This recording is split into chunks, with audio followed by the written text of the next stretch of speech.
অনেক দিন আগের কথা। রামপুর গ্রামে এক অজানা কারণে কিছু নববিবাহিত দম্পতির মৃত্যু হতে থাকে। এই ঘটনায় গ্রামবাসীরা ভীষণ ভয় পেয়ে যায়। আর ওই গ্রামেরই পঞ্চায়েতে গোপাল নামে এক ব্যক্তি চাকরি পায়। সে তার পরিবারকে নিয়ে থাকার জন্য একটি ঘর খুঁজতে লাগলো। অনেক খোঁজাখুঁজির পর কম ভাড়ায় সে তার মনের মতো একটা ঘর খুঁজে পেল। আপনি আমাকে এত কম ভাড়ায় এই ঘর দিচ্ছেন, কোথাও কোনো সমস্যা নেই তো? আরে না না, একদম নতুন ঘরের মতো। তুমি চাইলে থাকার আগে একবার দেখে আসতে পারো।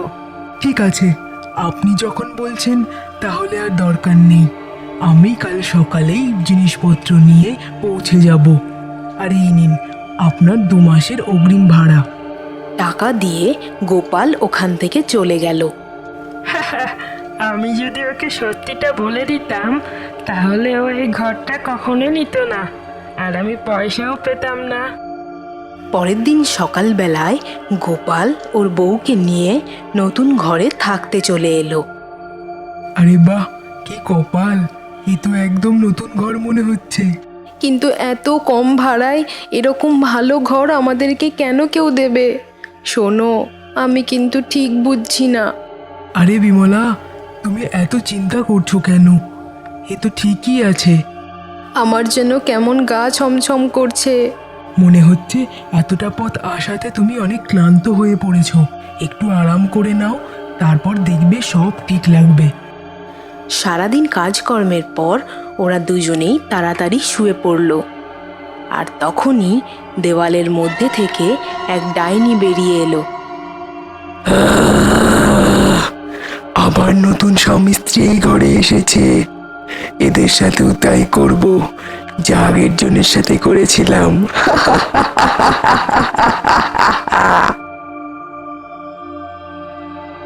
সমস্ত পুরুষ লোকেরা একই রকম। আমি আর কাউকে ছাড়বো না। আমার সাথে যা হয়েছে তা যেন আর কারোর সাথে না হয়। ঠিক সেই সময়ই বিমলার হঠাৎ ঘুম ভেঙে যায়। আরে, এ কার গলা? এত রাতে কে কথা বলছে? ওগো, শুনছো? একটু ওঠো না। কি হলো? এত রাতে কেন বিরক্ত করছো? ওগো, আমি এই মাত্র কারোর গলার আওয়াজ পেলাম, একটু দেখো না। তোমার কি মাথা খারাপ হয়ে গেছে? এত রাতে এখানে কে কথা বলবে? শুয়ে পড়ো। কিন্তু আমি সত্যিই একটা মহিলার গলার আওয়াজ পেয়েছি। মনে হচ্ছে তুমি কোনো স্বপ্ন দেখছিলে। এখন শুয়ে পড়ো। আমাকে আবার কাল সকাল সকাল উঠতে হবে। কাল আমার কাজের প্রথম দিন। যদি দেরি হয়ে যায় তাহলে আমার চাকরি চলে যাবে। পরদিন সকাল সকাল গোপাল ওর কাজের উদ্দেশ্যে রওনা দিল। আরে ভাই, এ কি সে যে ওই ঘরে থাকতে এসেছে? হ্যাঁ ভাই, এখন জানি না এর সাথে কি ঘটবে। হ্যাঁ, কেউই ওই বাড়িতে বেশি দিন থাকতে পারেনি। যারাই এসেছে তাদের সাথেই কিছু না কিছু অঘটন ঘটেছে। আমাদের ওকে সাবধান করা দরকার। ঠিক বলেছ ভাই, আমাদের ওর সাথে গিয়ে কথা বলতে হবে। সেদিন গোপালের বাড়ি ফিরতে অনেক দেরি হয়ে গেল। ওর বউ বাড়িতে একা ছিল।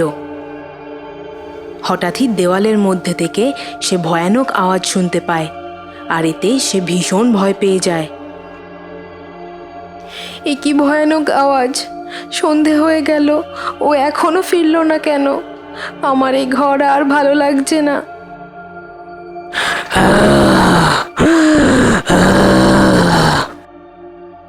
কে কে কে ওখানে? তখনই ওই ডাইনি বিমলার সামনে এলো। নতুন বাড়ি কেমন লাগছে? ভালো তো? হে ভগবান, এ তো ডাইনি! এখন কি করব আমি? আপনার কি চাই? আমি তোর স্বামীকে ছাড়বো না। এর আগে যেসব স্বামী স্ত্রীরা এই বাড়িতে থাকতে এসেছে তাদের সাথে যা হয়েছে তোর সাথেও তাই হবে। কেউ আমার হাত থেকে রেহাই পাবে না। আমি সবাইকে শাস্তি দেব। কিছুক্ষণের মধ্যেই গোপাল বাড়ি ফিরল, আর ওই ডাইনি তক্ষুনি অদৃশ্য হয়ে গেল। ওগো, তুমি এসে গেছো। এই ঘরে এক ডাইনি থাকে। কি যা তা বলছো? এখানে তো কেউই নেই। যখন বিমলা পিছনের দিকে তাকালো, ও আর কাউকেই দেখতে পেল না। কিছুক্ষণ আগেই ও এখানে ছিল আর বলছিল যে ও আমাদেরকে ছাড়বে না। এর আগে এখানে যারা যারা থাকতে এসেছে ও সবাইকে মেরে ফেলেছে, এখন আমাদেরকেও মেরে ফেলবে। মনে হচ্ছে নতুন বাড়িতে একা থাকতে থাকতে তোমার মাথায় এইসব আজে বাজে চিন্তা ঘুরছে। বাইরে গিয়ে প্রতিবেশীদের সাথে তো একটু কথাবার্তা বলতে পারো, তাহলে এইসব চিন্তা আর আসবে না। তুমি আমায় বিশ্বাস করো, এই বাড়িতে কোনো অভিশাপ আছে। আচ্ছা, এই বাড়ি ছেড়ে দিয়ে আমরা অন্য বাড়ি তো নিতে পারি। পাগল হয়ে গেছো নাকি? অনেক কষ্ট করে এত কম ভাড়ায় এত ভালো ঘর পেয়েছি। 2 মাসের ভাড়া দিয়ে দিয়েছি, আর পঞ্চায়েত থেকে বাড়ি অনেক কাছে। এই বাড়ি একদমই ছাড়তে পারবো না। পরের দিন সকালবেলা গোপাল যখন কাজের উদ্দেশ্যে রওনা দিল, রাস্তায় কিছু গ্রামবাসীর সাথে তার দেখা হলো।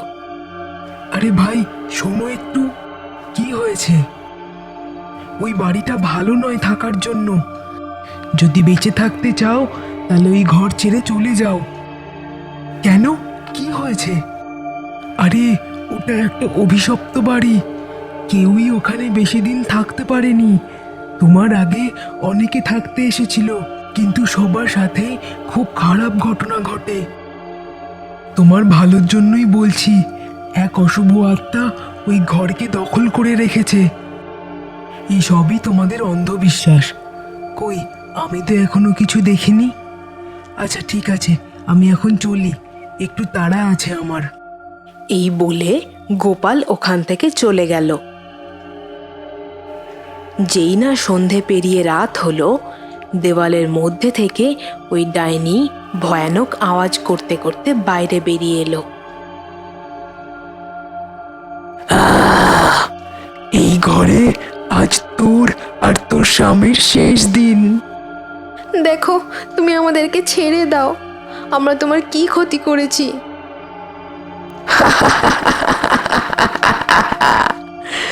আমার বিয়ের পরের দিনই আমার স্বামী আমাকে একা রেখে অন্য কারোর সাথে চলে যায়, আর সেই দুঃখে আমি আত্মহত্যা করি। আর তখন থেকেই আমি মনে মনে প্রতিজ্ঞা করেছি যে কাউকে আমি ছাড়বো না, সবাইকে শাস্তি দেব।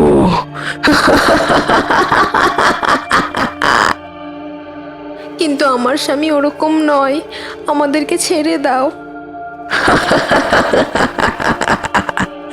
এখান থেকে কেউ বেঁচে ফেরে না।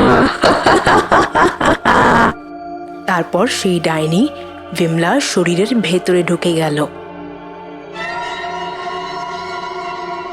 এর কিছুক্ষণের মধ্যেই গোপাল বাড়ি ফিরল। নিজের বউকে এরকম ভাবে দেখে ও অবাক হয়ে গেল। আরে বিমলা, তুমি এরকম ঘোমটা দিয়ে কেন দাঁড়িয়ে আছো? তোমার আবার কি হলো? আমার কাছে এসো। যখন থেকে এখানে এসেছি তখন থেকে তুমি শুধুই কাজে ব্যস্ত। আমরা তো একটু ঠিক করে কথাও বলতে পারি না।